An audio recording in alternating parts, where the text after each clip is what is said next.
Ser podcast. Episodio 99.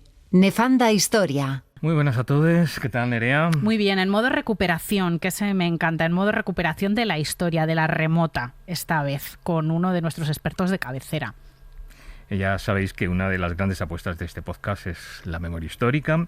Nos encanta meter las narices en archivos y documentos y escuchar a quienes han investigado sobre las disidencias sexuales a lo largo de la historia. Y yo, ¿para qué te lo voy a negar, Nerea? Estoy deseoso de que ese Common Wisdom de las hijas de Felipe llegue ya a nuestras librerías. Adelántanos algo, ¿qué sabemos? No puedo adelantar casi nada, te puedo garantizar una sola cosa, y es que van a estar en lo normal, por supuesto. Ni el título en español, te puedo decir, sale en noviembre en Estados Unidos y en Inglaterra y un poquito más tarde en las librerías en España. Solo puedo ir poniendo nerviosa a la gente diciendo que la presentación en Nueva York la va a hacer una, ¿cómo lo llamamos? Pues casi una inventora del lesbianismo en Estados Unidos. Hasta ahí puedo contarte, Antonio. Contando los días estoy. Lo normal. El podcast de Antonio Nuño y Nerea Pérez de las Heras.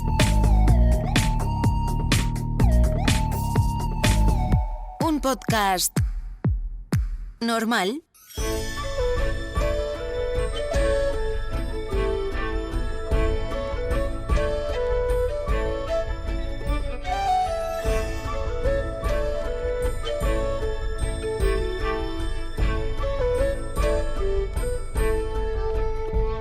Si acudimos al diccionario de la RAE, encontramos que nefando es algo que causa repugnancia o horror hablar de ello. Son sinónimos abominable, odioso, aborrecible, infame, ignominioso o despreciable. Seguimos con el diccionario y buscamos sodomía, que tiene una definición muy breve. Práctica del coito anal. Ya hemos hablado en alguna ocasión en lo normal del pecado nefando, que conjuga las dos definiciones que acabamos de exponer. Sin embargo, habría que hacer algunas acotaciones. Según cuenta en Nefando Imperio, Juan Pedro Navarro Martínez, desde la Edad Media el término nefando se asoció indisolublemente a las prácticas sexuales contra natura y muy concretamente al acto de la sodomía. Y también cuenta que tampoco la sodomía se ceñía al significado que hemos relatado, pero mejor que sea el propio autor el que nos lo aclare. Juan Pedro Navarro es, entre otras cosas, doctor en Historia Social por la Universidad de Murcia, especialista en la represión del crimen de sodomía en el antiguo régimen y editor junto a Fernanda Molina de Nefando Imperio, publicada por Editorial Comares. Juan Pedro Navarro, ¿qué tal? Hola a las dos, muy feliz de estar aquí con vosotras y sobre todo muy contento de que me hayáis invitado a Lo Normal, porque creo que en este momento en el que estamos viviendo tantas urgencias, ¿no?, con el tema LGTBI, a veces nos cuesta echar la vista atrás y buscar cuál es la raíz del problema. Aquí siempre estamos nosotras para eso. Bueno, en primer lugar, hagamos una acotación temporal. Cuando hablamos de imperio, ¿a qué periódico? Porque de ahí también viene mucho de lo que estamos viviendo ahora. ¿A qué periódico histórico nos estamos refiriendo? Nosotros utilizamos el concepto de imperio en el título del libro desde un marco también ideológico, ¿no? Porque históricamente se ha usado este concepto de forma machacona por parte de la historiografía tradicional para hablar, pues, tanto de una cronología que iría del siglo XV al XIX, además finales del siglo XV, periodo en el que pasan cosas bastante importantes para la historia de España, ¿no? La conquista de América, la toma de Granada y también, de forma indirecta, la creación de la imprenta, porque lo ideológico también tiene que circular. Entonces, esos tres hitos son los que marcan el inicio de ese imperio que no es solo territorial, no hablamos solo de los territorios americanos o asiáticos de la monarquía hispánica, sino que también hablamos de un imperio ideológico. Ya hemos aludido a que la sodomía que se persigue no se ciñe a esa definición del diccionario. ¿Qué entendemos por sodomía en el ámbito del que estamos hablando? La verdad es que es complejo, los teólogos llevaban, a alguno habrá todavía que siga dándole vueltas, pero el concepto de sodomía fue uno de los grandes temas de la teología. Inicialmente se entendía que era el accessus ad non debitum sexum, que en castellano sería el acceso al sexo indebido. Por lo tanto, la sodomía como práctica sexual entre varones, ¿no?, la práctica del coito anal, se entendería como esa sodomía perfecta, porque aquí también había grados. Hasta para ser pecadora tenías que ser lo suficientemente pecadora. Y claro, en las categorías imperfectas estaban las prácticas sexuales entre hombre y mujer y también las prácticas sexuales entre mujeres. Pero esto es un tema espinosísimo que los teólogos también dedican páginas y páginas porque realmente no saben si las mujeres pueden ser sodomitas también. Estás hablando de delito y pecado casi como sinónimos, porque eran las dos cosas, la sodomía, el pecado nefando. Sí, es que desde la creación de los estados medievales, ¿no? La construcción de esas monarquías, sobre todo a partir del siglo XI-XII, ¿no? Que ya constituyen sus cuerpos legales propios, la legislación estaba totalmente teologizada, es decir, Dios marcaba los ritmos de todo. Y claro, eso se imprime obviamente en lo moral y en lo sexual. Por lo tanto, es muy complicado, ¿no? En este periodo hacer la diferencia entre delito y pecado.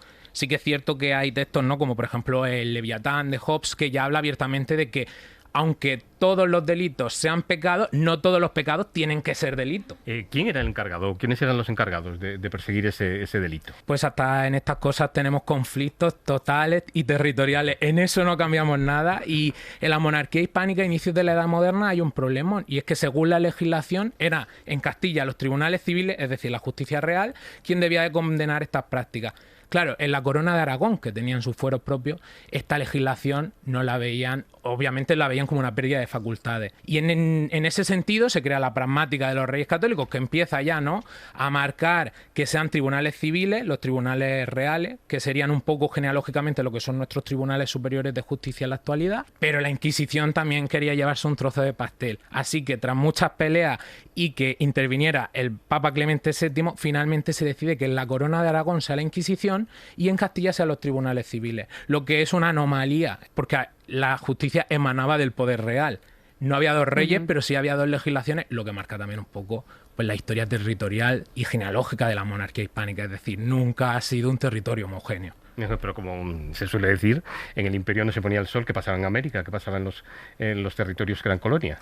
Claro, ahí se tuvo que aplicar un marco interpretativo que era: América va a seguir más o menos, porque después en la práctica era muy difícil de aplicar esos criterios legislativos, todo lo que dicte Castilla, y después los territorios mediterráneos que pertenecían históricamente a la Corona de Aragón, aunque eran parte del patrimonio de la monarquía hispánica, esos territorios seguirán la práctica aragonesa. ¿Y qué tipo de penas se imponían? La pena desde la Edad Media es la pena de muerte. Además aparece registrada en las partidas de Alfonso X. En la séptima partida aparece especificada la pena de muerte. Y en los furs de Valencia, que son, digamos, legislativamente de lo más antiguo que tenemos en cuanto a la Corona de Aragón, específicamente se habla de la pena de muerte por fuego, que además los Reyes Católicos toman esta tendencia y la aplican de forma definitiva en todos los territorios. Será el fuego, que además tiene un carácter también muy, muy metafórico e ideológico, es decir, limpia. El fuego limpia y desinfecta, por lo tanto era perfecto para aplicar a este tipo de crimen que era tan grave. Oye, Claro. ¿podían variar esas penas dependiendo de si quien cometía el nefando delito era activo o pasivo? Oficialmente no. Y sabemos que en el mundo antiguo había leyes específicas contra la pasividad sexual. Sin embargo, el cristianismo, las leyes cristianas, que son relativamente parecidas, porque vemos leyes muy parecidas en los territorios de Castilla, en Aragón, pero también en diferentes territorios italianos, casi todas esas leyes, como emanan del derecho canónico, tienen en la práctica elementos muy similares. No había una diferenciación. Y de hecho el problema es que la sodomía podía ser consentida o no, ¿no? Entonces había algunas prácticas sexuales que eran de carácter violento, pero a nivel legislativo, incluso una persona que había sido víctima de la violencia sexual era cómplice en la práctica y, por tanto, oficialmente y según la legislación, es decir, de jure, tenía que cumplir con la sentencia. En la práctica sabemos, y de hecho el trabajo de Ruiz Activ en el libro En Nefando Imperio nos demuestra que la práctica pasiva a veces se condenaba con penas más ligeras. Lo que nos sorprende, ¿no? Porque siempre hay como esa obsesión, ¿no?, con la masculinidad y con la pérdida de la hombría. Pero se entendía que a veces podían ser víctimas de práctica sexual y ahí pues se relajaban las penas. ¿Y qué hay de la edad? ¿También las penas variaban según la edad de quienes cometían el delito? Sí, tenemos que tener en cuenta que hay una legislación que no se cumple, sorpresa, sorpresa, y cuando no se cumplía, que era la mayor parte de las veces, se aplican penas extraordinarias. Y vemos que en la gente más joven, y sobre todo en los delitos que no tenían realmente una víctima concreta, por ejemplo, las prácticas que eran consentidas, y utilizo el término consentido sabiendo que es totalmente, o sea, que no se puede aplicar a antiguo régimen, pero sabiendo que eran prácticas en las que no había una mediada violencia, sí que se aplicaban unas penas menores. Y en ese caso, sobre todo las prácticas entre menores de edad, que el marcador en esta época estaría sobre los 14 años, según la legislación medieval. En las partidas de Alfonso X, que es, digamos, el marco referencial, aparecen los 14 años. muchos pensadores de la edad, como Lorenzo Herbás y Panduro, hablan de las edades del hombre y dicen que los 14 años es la edad en la que un individuo empieza a tener plena conciencia de lo que hace. Por lo tanto, se podría aplicar una pena menor a aquellos que entendemos que han cometido un error, pero que no sabían que estaban cometiendo un error. Oye, se entendía que la sodomía era una enfermedad y además muy contagiosa. La construcción de la idea de lo sexual como una forma de enfermedad sí que es verdad que es muy decimonónico, pero lo que sí que encontramos muy claramente es cómo se asocia a grandes terrores, ¿no? Por ejemplo, las hambrunas, las pestes. Y en ocasiones, y sobre todo relacionándolo con la migración de otros territorios, se hablaba mucho de la lacra. De hecho, Pedro de León, el carcelero de Sevilla, que además hizo uno de los grandes diarios de confesión, hablaba de la lacra italiana, ¿no? Porque decía, cuando estos hombres van a Italia, empiezan a vestirse de una manera particular, empiezan a rizarse el pelo y al final vienen con la lacra y esa lacra la van pegando. Entonces sí que es cierto que aunque no se habla abiertamente de enfermedad, sí que se asocia muy rápidamente la sodomía a algo contagioso. Juan Pedro, hay también estudiados casos de intersexualidad o, como se citaba en aquellos tiempos, de hermafroditismo. ¿Qué pasaba en estos casos? El caso del hermafroditismo es bien curioso porque precisamente lo que nos encontramos es que el hermafroditismo en sí mismo es un fenómeno social. Es decir, durante mucho tiempo se ha construido un relato de carácter mitológico que en el mundo clásico funcionaba de una manera particular, en la que esas personas que por la gracia divina, en cierto modo, tenían ambos sexos, tenían una particularidad que les hacía seres maravillosos. El cristianismo obviamente revierte esa tendencia, pero sí que es cierto que durante la Edad Moderna, sobre todo en los primeros siglos, pues como no hay una legislación precisa sobre esto, cuando aparece un caso de hermafroditismo, los jueces no saben cómo interpretarlo. Y de hecho hay un caso también trabajado en el libro, que es el caso de María Ignacia José Ignacio, que es une indie avipón de la frontera de Misiones, entre Paraguay y Argentina actualmente, que tiene una frase increíble, ¿no? Me parece un referente de resistencia. En el juicio, por haber mantenido prácticas sexuales con hombres y con mujeres, declara: pero si Dios en su infinita misericordia me hizo hermafrodita, ¿qué culpa tengo yo? ¿No? Y bien hecho. Frente a eso, los jueces no pudieron decir nada. Al final le condenaron por unos robos menores que tenía. Porque, claro, es que es incontestable esto. Oye, y la pluma tampoco se escapaba a la persecución de las autoridades del imperio, ¿no? No, ya hablábamos precisamente de lo de la lacra italiana. Durante los primeros siglos de la Edad Moderna, las modas italianas imperaron en la monarquía hispánica, que además se demostró, ¿no?, a nivel, digamos, global como esa, digamos, moda regia. Y frente a ello llegaba, ¿no?, la moda italiana, rizarse el pelo, usar damascos, ¿no? Todo lo que tenía que ver con la feminización de las formas. Y de hecho, grandes pensadores de la época, tanto teólogos como pensadores de la diplomacia, como Baltasar de Castiglione, hablaban abiertamente de que los hombres no tenían que comportarse de forma mujeril, no tenían que tener la voz melicosa. Bueno, este tipo de cosas que ahora pues nos resuenan también, porque al final la plumofobia sigue existiendo, pero no tenía tanto que ver con el acto sexual, tenía que ver con el comportamiento femenino. En la Edad Media fue los moriscos, ¿no?, y la moda a la morisca, después llegaron los italianos y en el siglo XVIII, evidentemente, los franceses con sus pelucones y con sus tacones, cosa que a la monarquía hispánica, que en aquel momento era francesa también, pero les parecía una cosa deleznable, porque los hombres estaban comportándose como viles mujeres y además aparece así, comparándolas con prostitutas y este tipo de cosas, ¿no? ¿Se puede decir que se perseguía todo aquel acto sexual en el que el semen no fuera depositado en la vagina, o sea, que no tuviera carácter, intención reproductiva? Sí, realmente, si jugamos a las categorías, nos encontramos, ¿no?, el crimen de sodomía como uno de los más graves, pero hay otros crímenes sexuales que están igualmente condenados, como por ejemplo el bestialismo, que era la zoofilia, ¿no?, podríamos entender, que estaba equiparada. O sea, aquí no había ni siquiera matiz en este sentido, pero la masturbación también. Todos los crímenes contra natura eran, bueno, una suerte de cajón desastre en el que caía todo lo que no fuera el sexo como medida reproductiva. Y bueno, de esto se ha estudiado mucho, Tomás y Valiente, entre otros, Michel Foucault, también hablan de esa economía de la creación. A los estados, bueno, a las monarquías les preocupaba precisamente la reproducción.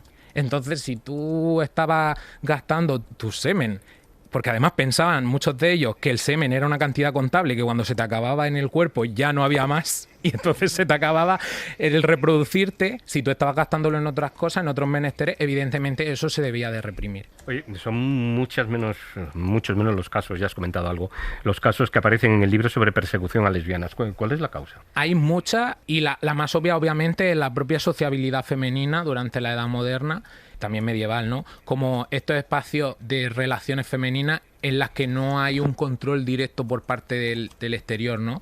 Por ejemplo, pues los monasterios, la abadía, eran lugares de encuentro sexual y obviamente de práctica de sodomía imperfecta femenina, o por lo que podríamos entender ahora como lesbianismo. Pero además de ello, es que si nos ponemos a escarbar un poco, vemos que como legislativamente, primero a los teólogos y después a los juristas les costaba tanto decir que las mujeres también podían ser sodomitas, y de hecho también en un texto de Mónica Morado en el libro nos habla de que, claro, el descubrimiento del clítoris a partir del siglo XVI fue una revolución para mal, porque de repente muchos teólogos dijeron, bueno, como también tienen un elemento que puede penetrar el cuerpo de otro, sí pueden ser sodomitas. Y entonces aquí es donde empieza realmente un poco la persecución. A nivel cuantitativo tenemos pocos casos. El más famoso es el de las cañitas, que se llamaban así. Es un caso del siglo XVI que rescata Garza Carvajal, que se llamaban las cañitas porque la cañita era lo que usaban para tener placer sexual, ¿no? Utilizaban dildos de la época, básicamente. Esas eran las cañitas. Sí, las hijas de Felipe tienen un episodio estupendo dedicado a las cañitas y hablan mucho de ellas. La verdad que es un caso increíble.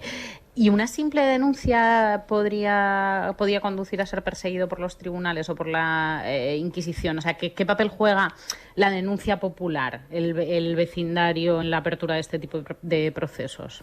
En el caso de la sodomía, como práctica concreta, es muy difícil de probar. Si nos ponemos a pensar fríamente, es un delito que atiene a la intimidad de las personas, ¿no? La gente estaba en su casa haciendo estas cosas, sobre todo cuando eran prácticas consentidas, incluso cuando había amancebamientos, ¿no? Que había muchos casos de amancebamiento, sobre todo en el 18, de señores que vivían juntos, de señoras que vivían juntas. Y bueno, si no daban mucho el follón, no tenía por qué la vecindad molestarse por ello.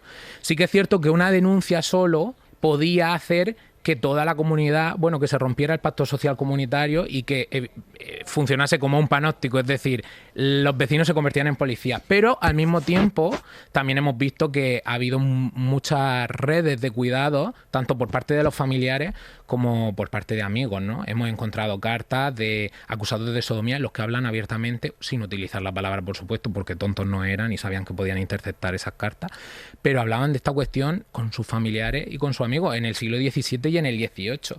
Y bueno, claro, al ser de difícil probanza, pues los testimonios a veces son una cosa bastante ambigua, ¿no? Porque se hablaba de un hecho que se ha probado por haberse visto u oído. Por lo tanto, si a ti alguien te contaba o tú habías escuchado a tu vecino haciendo ruidos raros o a tu vecina haciendo ruidos raros, pues ya podías acusarle tranquilamente. Y según va avanzando el tiempo, ¿se nota una mayor misericordia en los tribunales a la hora de imponer penas a quienes habían practicado sodomía? Claro, avanza la edad moderna y también avanzan los pensamientos tanto utilitaristas, es decir, o sea, los planteamientos que desde la filosofía interpretan que el cuerpo tiene que tener una utilidad social y pública, ¿no? Y también, además de eso, la opinión pública empieza a crecer a partir del siglo XVII y sobre todo en el XVIII. Y ahí es cuando empieza a ser cada vez más problemático, porque hay voces discordantes que están empezando a decir, hombre, es que esto de quemar gente en espacios públicos es una salvajada, y estos son discursos que existen ya desde el XVIII y que además no son discursos relacionados directamente con la sodomía, ¿no? Hay grandes pensadores que ya estaban alzando la voz diciendo, hay una serie de delitos que no deberían de ser delitos. Esto hace, evidentemente, que a partir del siglo XVII cada vez sea menos común que la pena de muerte sea la muerte por fuego. Y de hecho, a finales del 18, lo que es normal en la práctica judicial, por lo menos en Castilla, que es lo que yo más conozco, es que las penas sean penas menores. Galera, las galeras sobre todo en el 17, pero en el 18 trabajos públicos, algún destierro que otro. Muchas de esas penas eran muerte en diferido. Es decir, no te condenaban a muerte, pero si te mandaban a galeras durante 10 años, al final te estaban condenando indirectamente a la muerte. ¿Qué es la solicitación? Pues la solicitación, como su propio nombre indica, es que te soliciten, y era una práctica relativamente habitual entre los religiosos, sobre todo entre los confesores. Era que un cura intentase tener prácticas sexuales contigo Además, intentando utilizar el recurso o bien de la salvación divina, es decir, si no accedes a tener prácticas sexuales conmigo, pues a lo mejor no vas a ir al cielo, o rompiendo el secreto de confesión y diciéndole al confesado que quizá a lo mejor iba a comentar sus más terribles secretos con las personas que le querían.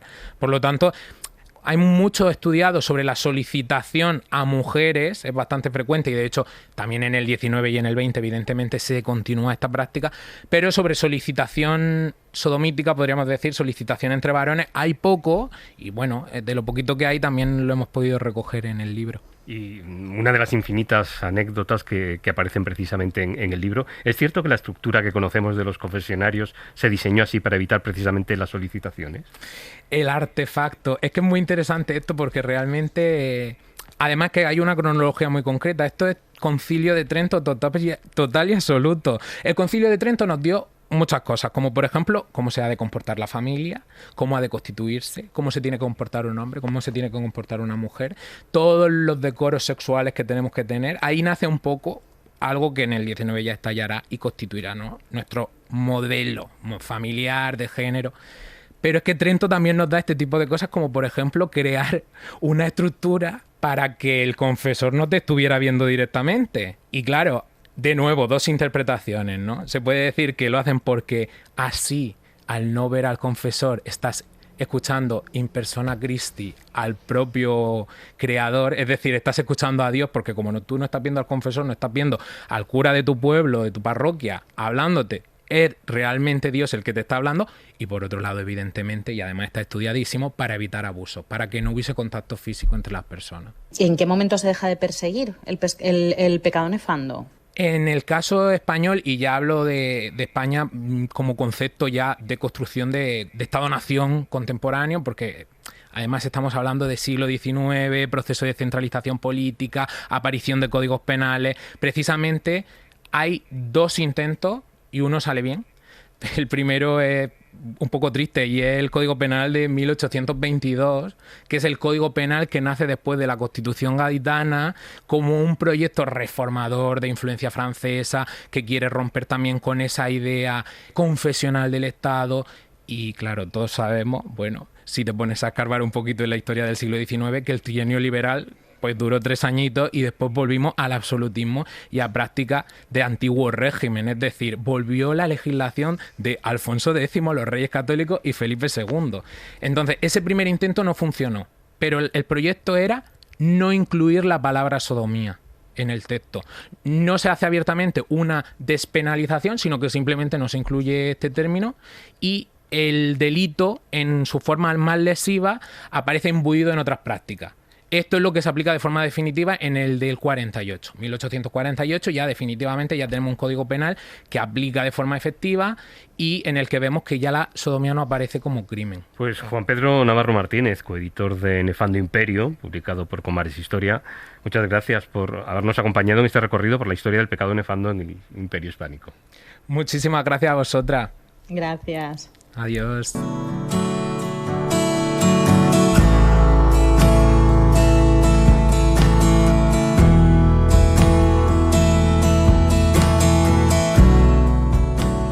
El pecado nefando, o lo que ese pecado representa, hace décadas que dejó de estar perseguido por nuestra legislación.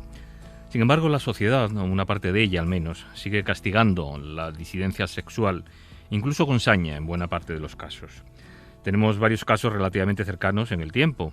En 1995 estalló en Sevilla el caso Arni, que comenzó por la denuncia de un menor sobre prostitución de menores en varios locales de la capital andaluza. Manuel Chávez era entonces el presidente andaluz. Yo creo que la gente pues está sorprendida y está alarmada, sobre todo por lo que es el nudo y de este problema, de este asunto, que es que hay un tema de prostitución infantil, de prostitución de menores, y claro, cuando hay menores en juego, pues eso provoca una gran sensibilidad y una alarma justificada en los ciudadanos. En la investigación policial y judicial salieron a relucir los nombres de algunos de los posibles clientes de esos menores. Algunos de esos nombres eran personajes muy conocidos en toda España. Jesús Vázquez hablaba de aquello 13 años después de lo ocurrido. Aunque lo he superado y la vida sigue y yo salí fortalecido y todas esas cosas que uno dice y mi carrera resurgió, pero fue tan doloroso que todavía a veces me duele recordarlo. Aunque estoy muy bien, pero es que fue tan injusto, tan cruel, tan desproporcionado y tan siniestro lo que se gestó allí. En marzo de 1996, la Audiencia Provincial de Sevilla dictó sentencia. Fueron absueltos 32 de los 47 imputados.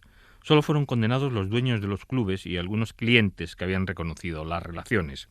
Todos los famosos que habían sido implicados fueron absueltos. Javier Gurruchaga era uno de ellos. Que es vergonzoso. Medios de gran tirada, de gran divulgación, que no han publicado ni una sola línea, o si han publicado así una línea o 2 líneas mínimas. Después de 26 meses de sacarme a mí en las portadas o con un linchamiento con titulares Gurruchaga. Yo les pido que ahora rectifiquen y no en la misma proporción, pero es importante que le den la cobertura que tienen. He sido absuelto, soy inocente. ¿Por qué se organizó todo aquel entramado encaminado a señalar a una serie de famosos gays?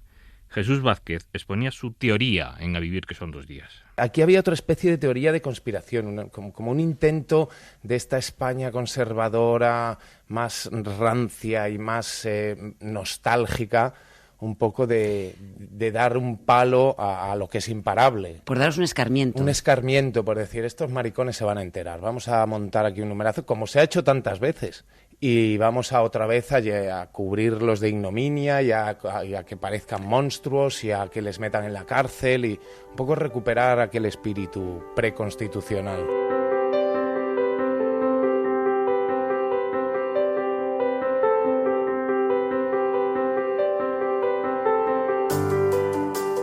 Cuatro años más tarde encontramos una historia que nos debe hacer reflexionar aún más. Es una historia que comenzó hace más de un cuarto de siglo, pero cuyas consecuencias siguen haciendo mucho daño a las víctimas. El 9 de octubre de 1999, Rocío Baninkoff, una joven de Mijas que supuestamente había acudido a la feria de Fuengirola, no vuelve a casa. Pasan los días y la joven, que aún no había cumplido los 20 años, no aparece. Finalmente, el 2 de noviembre, aparece su cadáver en un paraje entre Marbella y San Pedro de Alcántara. Desde ese momento, todo son elucubraciones. Primero se señala al novio de la chica, pero enseguida todos los ojos se posan en Dolores, la expareja de su madre.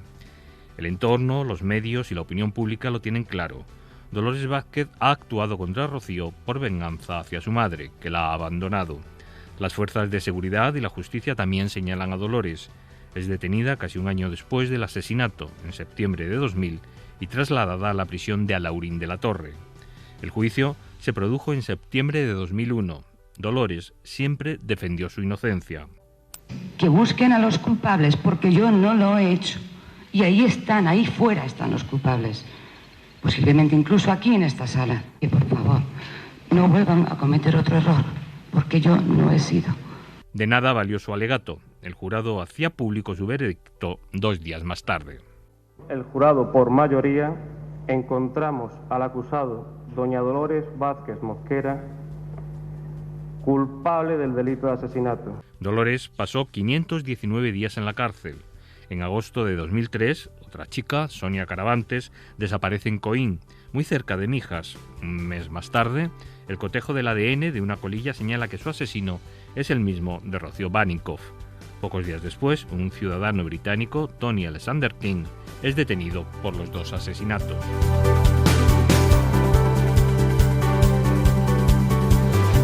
Siete años después del asesinato de Rocío, la justicia desvinculaba completamente a Dolores de ese crimen.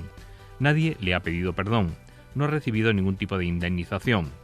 Socialmente, Dolores había sido juzgada y condenada por ser como era. Marcos García Montes era el abogado de Alicia Hornos, la madre de Rocío. Cuando yo cogí este tema me decían, hombre, le está bien empleado por ser lesbiana. Yo eso lo he escuchado a personas. Por ser lesbiana está bien empleado por haberse enamorado de una mujer. Semejante barbaridad. La periodista Toñi Moreno entrevistó a Dolores en la serie de HBO Dolores. A Dolores Vázquez se la condena por lesbiana, se la condena por su físico, se la condena porque no entró al trapo del circo mediático, se la condena porque ninguno hicimos bien nuestro trabajo. Los periodistas no hicimos bien nuestro trabajo, los jueces no hicieron bien su trabajo y los investigadores no hicieron bien su trabajo.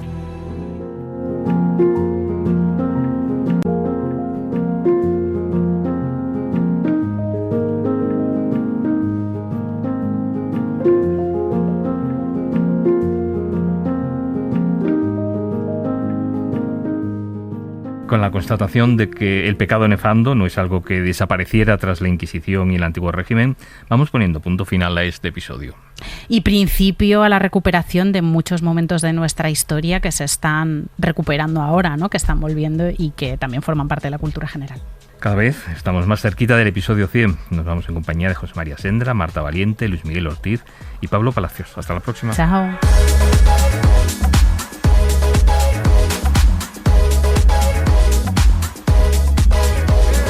Lo normal es una producción de Ser Podcast.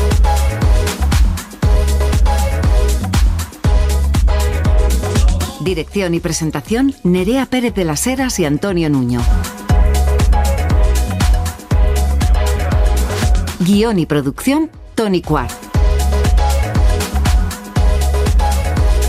Realización, Alberto Valles.